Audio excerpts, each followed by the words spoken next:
Keni menduar ndonjëherë që ajo që po ndodh sot në Shqipëri ka një shpjegim energjetik dhe shpirtëror?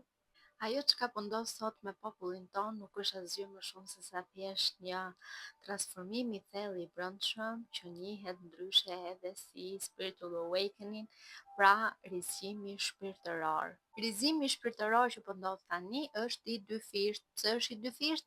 Sepse një po rizjohemi në nivel personal dhe individual dhe dy po rizjohemi si kolektiv.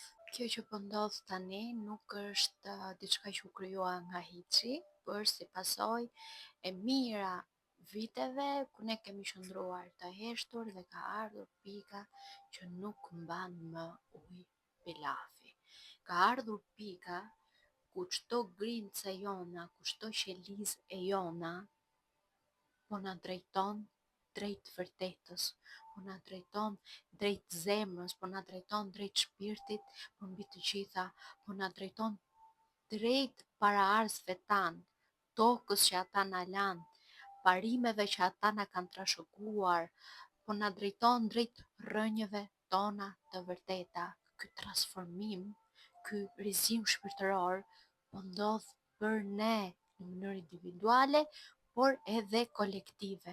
Po ndodh që ne më në fund të rizjohemi dhe të lidhemi me identitetin ton të vërtet. Rizimi shpirtëror ndodh gjithmonë në ato momente kur shpirti i secilit prej nesh e kupton që po devijojmë nga rruga e dashurisë, nga rruga e dritës, nga rruga e të vërtetës. Dhe ky është momenti që ne si popull të qëndrojmë të bashkuar dhe mos të bijem pre e ndarjeve. Qilli ka ardhur në majt të hundës. Tani jemi gati edhe si individ, edhe si kolektiv, t'i themi stop çdo gjëje që po na mban larg rrënjëve tona. Pjesa më e madhe kujton që rizimi shpirtëror është fushë me lule dhe nuk ka asgjë të pakëndshme. Por hey, më lejoni t'ju them një sekret. Rizim shpirtëror është pikërisht kjo që po ndodh çdo ditë në Shqipërinë tonë të dashur, apo edhe në mbar botën ku ka shqiptar që po ngrenë zërin e tyre dhe po flasin për paraardhësit dhe pasardhësit e tyre, po flasin për rrënjët, po flasin për identitetin dhe atë që ju përket dhe na përket të gjithëve. Rizimi shpirtëror do të thotë që ti duhet përballesh me gjëra të pakëndshme. Duhet të përballesh me parehatin, duhet të përballesh me ndryshimin, duhet të përballesh me faktin që gjëja e vjetër duhet të shkojë. Sa më pëlqen ajo fraza, Shqipëri e re, Shqipëri e re.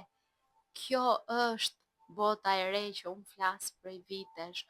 Ky është rizimi shpirtëror, ti të duash një botë të re, por për të dashur botën e re, për t'i dhënë frym botës së re, Shqipërisë së re, duhet të lëmë të shkojë bota e vjetër dhe Shqipëria e vjetër, sistemi i vjetër. Kjo që po ndodh tani padyshim që është një kaos. Shumë prej nesh nuk e dim fare se si do jetë e nesërme apo si do jetë e ardhmja jonë. Thjesht duam të mbajmë të gjallë të shkuarën tonë, rrënjët tona, paraardhësit tanë dhe të vazhdojmë të jetojmë në tokën ku na trashëguan të parët tanë. Mos të detyrohemi të ndihemi turist në vendin ton, apo mos na bëhet vendi ynë i pa arritshëm për të aksesuar, për të shohim turistët teksa vinë vizitojnë vendin ton dhe ne të përfundojmë për vendet e huaja. Thirrja ime është që këtë kaos le ta kthejmë në të mirën tonë. Kaosi është energjia më e fuqishme për të manifestuar, por duhet jesh shumë i rrënjëzuar që të manifestosh më të mirën tënde. Dhe me këtë raste, përveç se duhet bëjmë shumë punë me veten tonë në mënyrë individuale dhe personale, sa më shumë punë të bëjmë ne me veten, aq më shumë do dedikojmë tek energjia e kolektivit dhe do rishkruajmë një të ardhme të re për vendin tonë, për popullin tonë dhe vazhdimsinë e Shqipërisë. Përdoreni këtë energji intense tani për të bërë shumë punë me veten tuaj. Tani është momenti për të punuar me çdo tram, me çdo plagë që ne kemi brenda vetes tonë dhe ta pasqyrojmë avancimin tonë në nivel shpirtëror apo shërimin tonë shpirtëror në energjinë e kolektivit. Nëse po na mëson diçka ajo çka po ndodh sot është që ta duam veten fort, ta duam kombin ton, po kombi duhet duke mbrojtur njëri tjetrin, jo duke sharë njëri tjetrin, jo duke vrarë njëri tjetrin. Ky rrëzim shpirtëror po ndodh sepse për vite me radhë, ndoshta edhe për shekuj, ne si kom kishim harruar që jemi shqipe me dy krena. Ka një arsye pse kemi këtë simbol. Duhet reflektojmë të gjithë në nivel personal pse i kemi këtë simbol dhe të kujtohemi që Shqiponia fluturon shumë lart.